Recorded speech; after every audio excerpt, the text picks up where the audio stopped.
In this video, I'm going to show you how to find sum of a convergence series.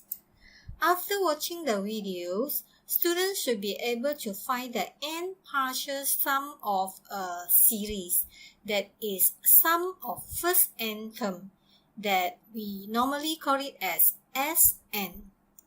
And based on the n partial sum, students should be able to deduce the sum of the series in the case that when it is convergent.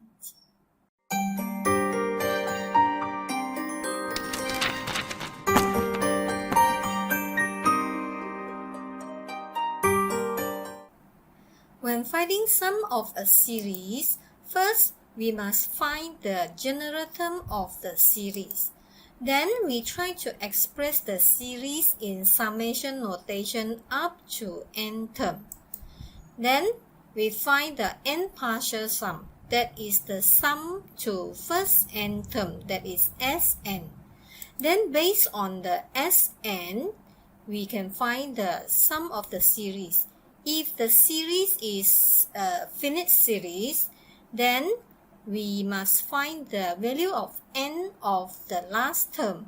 Then using the value of n and we substitute the value of n into the Sn, then we can find the sum of the series. If the series is an infinite series, then we must find the limit of Sn as n approaches infinity. If the limit is a constant, then the series is convergent and the sum is equal to the constant. If the limit is an infinity, then the series is not convergent. Now we proceed to the question. Find the sum of the series given here, then deduce the sum to infinity of this series. So the first step is we are going to find the general term or n term of the series. Then we are going to express the series in summation notation up to n terms.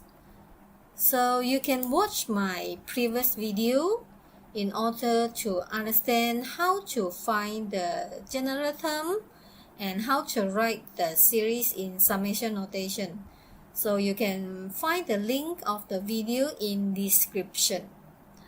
So when finding the general term of this series, you can see that the numerator is a constant.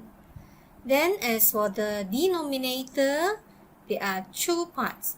First part is the first number, the change of the first number.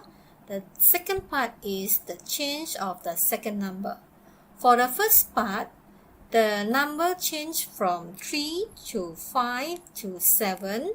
From the change of the numbers here, we can see that it is an arithmetic progression with the first term is equal to 3 and the common difference is 2. So when we substitute into the formula, we get 2n plus 1. As for the second number changed from 7 to 9 to 11, and this is also an AP with the first term 7 and common difference 2. So when we substitute into the formula, we get 2n plus 5. So this is the general term of this series. Then we are going to express the series in summation notation up to n term.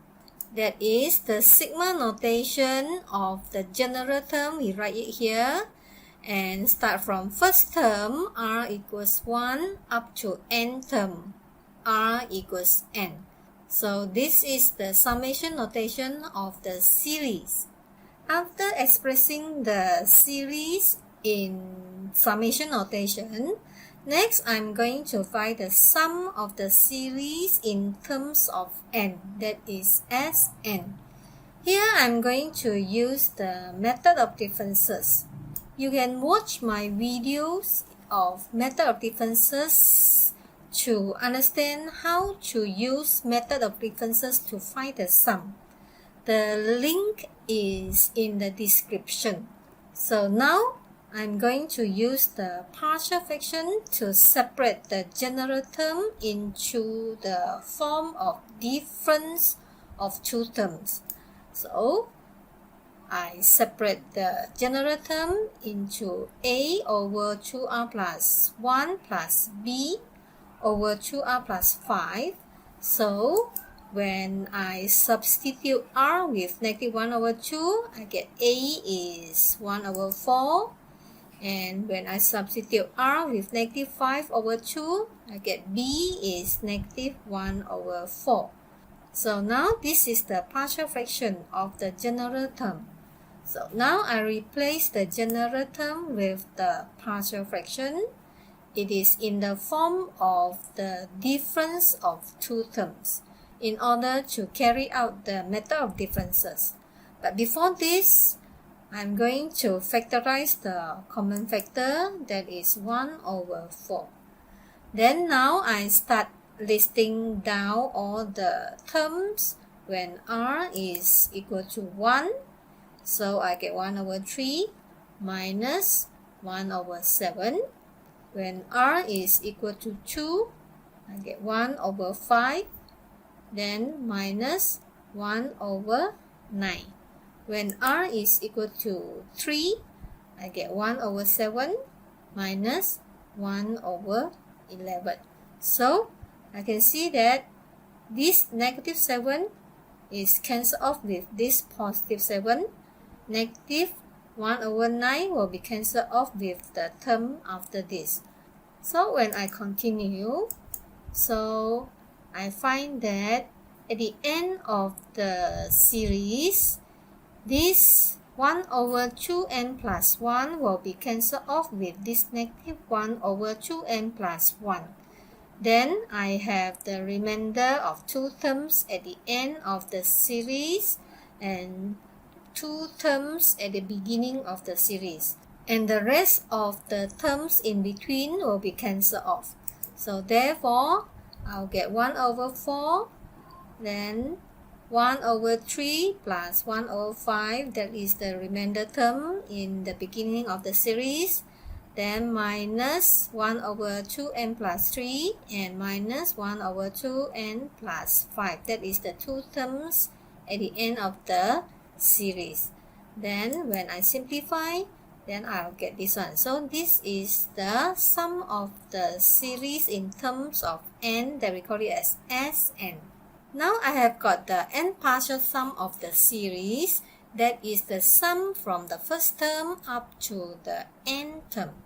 Now by using this n partial sum, now I can find the answer of the sum of this series, that is from the first term, that is 1 over 3 times 7, up to the term with 1 over 41 times 45. In order to find the sum of this series, first I'm going to find out what is the value of n of this last term of this series. So to do this, I'm going to compare this last term with the general term. Since in the series, there are two progressions. One is the first progression, that is the first number. Second one is the second progression, that is the second number. So I'm going to use the first progression or the first number to do the comparison. So now I'm going to compare 2n plus 1 with 41. So from here, I find that n is equal to 20.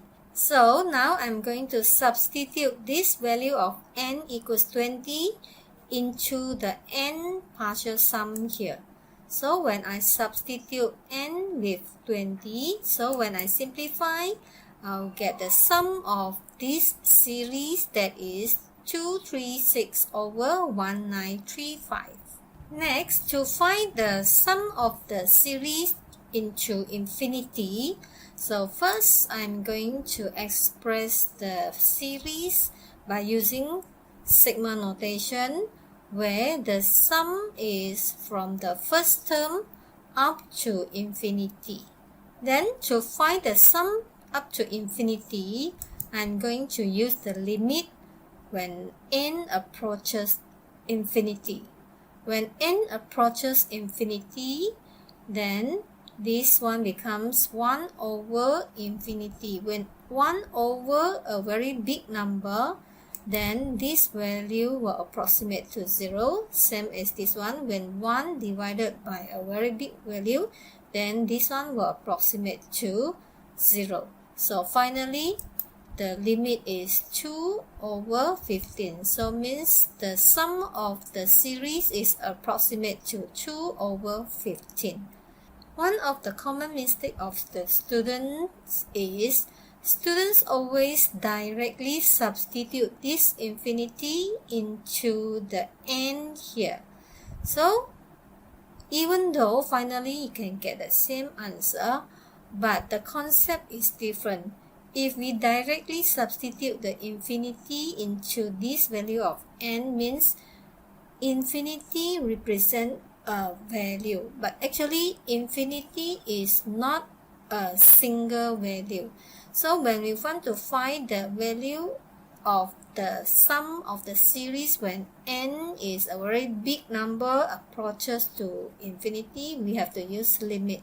Limit means the value is approximate value, not the exact value of the series. Now we proceed to the second question.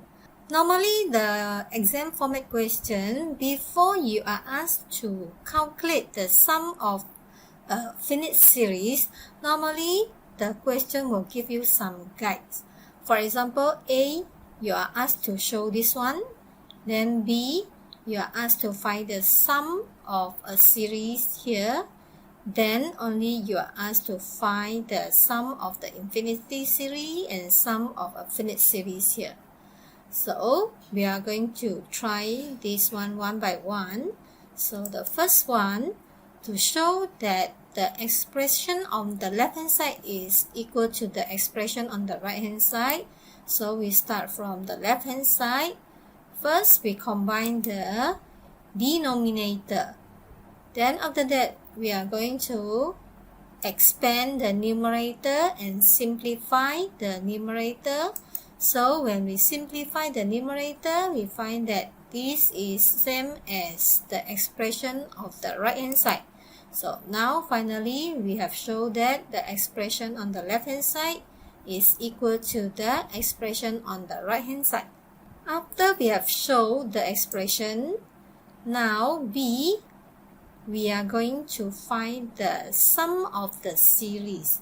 So notice that this general term is same as the expression on the right hand side given in A.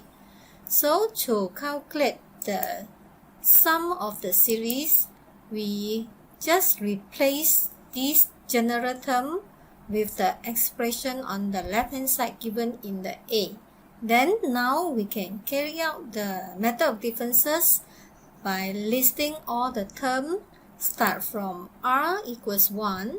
When r equals 1, 3 over 1 minus 5 over 2 plus 2 over 3.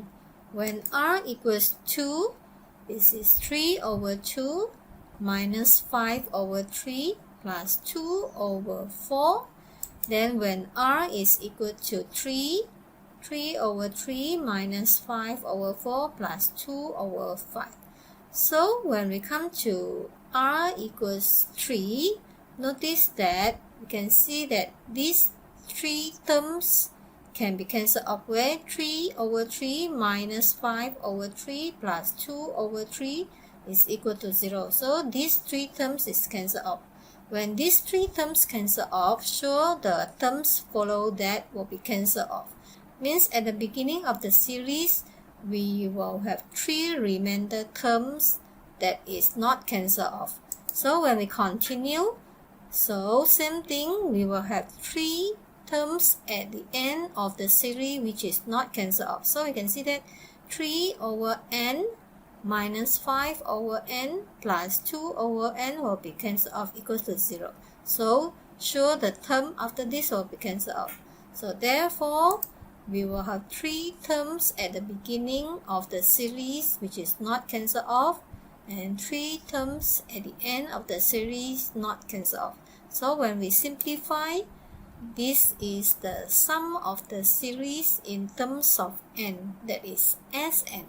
After we have got the sum of the series for question B, now we are going to find the sum of the series up to infinity. So when we want to find the sum to infinity, we have to use limit as n approaches to infinity. So when n approaches infinity, 3 over infinity is approximate to 0. 2 over an infinity also approximate to 0. So therefore, the sum of the series to infinity is approximate to 2. Then now we proceed to finding the sum of this finite series, that is from first term up to this last term. First, we are going to find the general term of this series. So, to find the general term, we can see that the first number changed from 1 to 2 to 3. So, the first number is an arithmetic progression. So, by using the formula of arithmetic progression, so the first number here is n. The second number changed from 2 to 3 to 4. So same thing, it is an AP. Start from first term is 2 with the common difference 1. So when we substitute into the formula, we get n plus 1. Then the third number changed from 3 to 4 to 5. So same thing, it is an AP. And when we use the formula, we find that it is n plus 2. As for the numerator, the number changed from 28, 32 to 36. Same thing, this is an AP with the first number is 28 and common difference is 4. When we substitute into the formula, we get 4n plus 24. So when we factorize the 4 out, we get 4 times n plus 6 with the denominator n plus 1, n plus 2. So this is the general term of the series. After we have got the general term of the series, now we are going to write the series into summation notation up to the general term, that is n term. Then under the sigma notation, this is the general term, and the series start from term number 1 up to n term. So this is the summation notation of the series. Now I'm going to find the sum of this series up to n term. To do this, I'm not going to recalculate the series by using method of differences. Instead of that, I'm going to apply the answer in question B. But to apply the answer in question B, I find that the series is a little bit different. The series in question B, there is no constant 4 here, but here, this one, you can see there is a constant 4. So, to apply the answer from B, so first, I'm going to factorize the constant 4. So after factorize the constant 4, I find that the series is exactly the same as the series in question B. Means I can replace this part with the sum of the series provided in question B. So now I replace this sigma notation with the sum of the series in question B. So this is the sum of the series up to n term. Now I'm going to calculate the sum of the series up to this term. So to find the sum of this series, I'm going to calculate what is the value of n of this last term. So to do this, I'm going to compare this last term with the general term here. So we can see here there are 4 factors, but I simply choose one factor to do the comparison. So I choose the factor n. So n is equal to 30. So therefore, I substitute the n equals 30. Then when I calculate n, I find that it is 975 over 124. So this is the sum of this finite series. Question number 3. By using the sum of first n term given here, find the sum of the series here. Now, first step, I'm going to find the general term. If I ignore the power 3 here, notice that the number changed from 11 to 12 to 13. So this is an arithmetic progression with the first term 11 and the common difference is equal to 1. So when I use the AP formula, I get n plus 10. So the general term is n plus 10 power 3. But when we're referring back to the question, we are asked to use the sum of r power 3. But the general term is n plus 10 power 3, not n power 3. Even when I expand the expression, I will get n power 2 and n, where the sum of n power 2 and n is not provided. So means the general term of n plus 10 power 3 is not suitable. Now I'm going to look for another alternative. That is, I simply use n power 3 as the general term. When I write the summation notation, the sum starts from term 11 up to term 20. Now, after expressing the series by using summation notation, now I'm going to use the sum given here to find the sum of the series. But before this, I must make sure that the summation notation must be the same. But I noticed that the summation notation is different because the summation notation given r start from 1. But the summation notation for the series given here r start from 11. So to solve this problem, I'm going to use this formula. That is, for the sum from 11 up to 20, now I can use the sum from the first term up to 20 minus the sum from the first term up to 10. That is, when we look at the diagram here, for the sum from term 1 up to term 20, when minus the sum from term 1 up to term 10, then the remainder is the sum from term 11 up to 20. So therefore, the sum of r start from 11 to 20, I can change to the sum of from first term to 20 minus the sum from term 1 up to 10. So after using the formula, when I compare the summation notation, I find that the summation notation is the same as given. So now I can use the Sn given here. So for the first one, n is 20, so n I substitute with 20. For the second, n is equal to 10. So when I simplify, I find that the sum is equal to 41,075.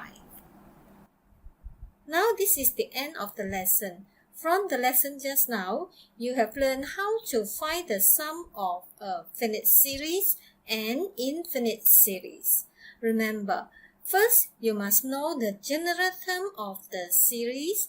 Either it is given in a question or find by your own, followed by expressing the series using summation notation.